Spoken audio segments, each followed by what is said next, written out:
Bismillahirrahmanirrahim. Assalamu alaikum wa rahmatullahi wa barakatuh. Bienvenue sur ma chaîne Apprendre le français avec M. Shahab. Après avoir présenté donc la figure de style comparaison, lors de cette vidéo, je vais vous montrer ou bien vous expliquer d'accord une autre figure de style qui concerne les figures de rapprochement, c'est la métaphore. Alors, qu'est-ce que c'est la métaphore?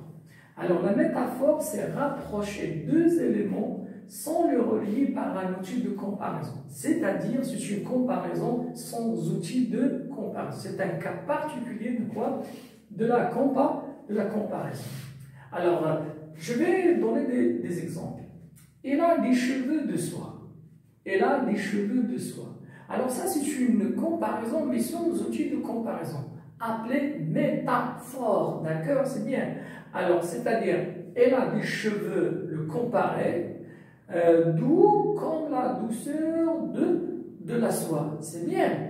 Alors, ça, c'est une métaphore. On a le comparé et le comparant, mais le lecteur doit dégager, doit déduire, d'accord, le point commun, donc, entre le comparé et le comparant. Ici, le point commun, c'est la douceur. Elle a des cheveux, voilà, donc, doux, très doux, comme la douceur de soie.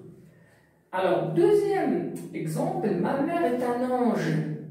Alors ça, c'est une métaphore directe, c'est une métaphore explicite. C'est-à-dire quoi? On a le comparé et on a le comparant. Donc, c'est facile, voilà, d'accord, à comprendre et c'est facile à déduire.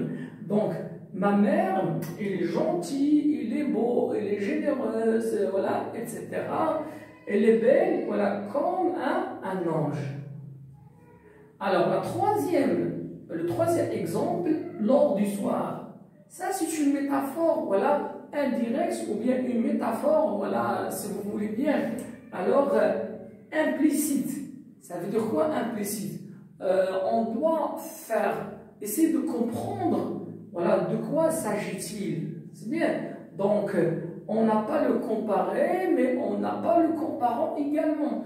Lors du soir, c'est-à-dire, qu'est-ce qui ressemble alors le soir? Voilà, c'est la lumière qui vient après juste le coucher du soleil. C'est ce qu'on appelle en français crépuscule. Donc, le crépuscule, c'est l'heure du soir. Voilà, d'accord? C'est une image métaphorique utilisé par Victor Hugo dans un poème qui s'appelle Demain de l'aube, à l'heure où blanchit la campagne. Donc ça, c'est une métaphore implicite. Alors, autres exemples, par exemple, un gros serpent de fumée noire. Voilà, on a comparé la fumée qui sort des cheminées, voilà, à un serpent, un gros serpent de fumée noire. Deuxième, elle a perdu sa taille de guêpe. Elle a perdu sa taille de guêpe, c'est-à-dire, elle était mince et elle a perdu cette minceur. Ça, c'est une métaphore. C'est un jeune requin. Voilà, on dit c'est un jeune requin. C'est-à-dire, c'est quelqu'un caractérisé par la ténacité, d'accord, et la persévérance, quelqu'un qui ne renonce pas. Alors, c'est un jeune requin prêt à tout pour y réussir.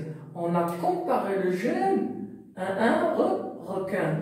Alors, par exemple, un autre exemple, quelqu'un qui a la marche lente. Alors, les amis, d'accord, plaisantent entre eux. Et qu'est-ce qu'ils vont dire? Voilà, voici la tortue qui arrive. Voici la tortue qui arrive. Voilà, la tortue pour dire qu'elle a une marche lente.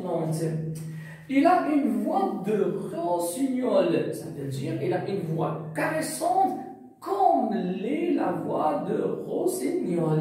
C'est bien.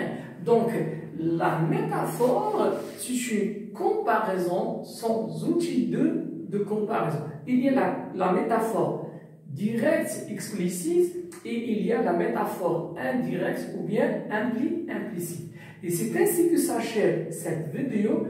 À la prochaine vidéo, Inch'Allah, dans laquelle je vais parler de la personnification.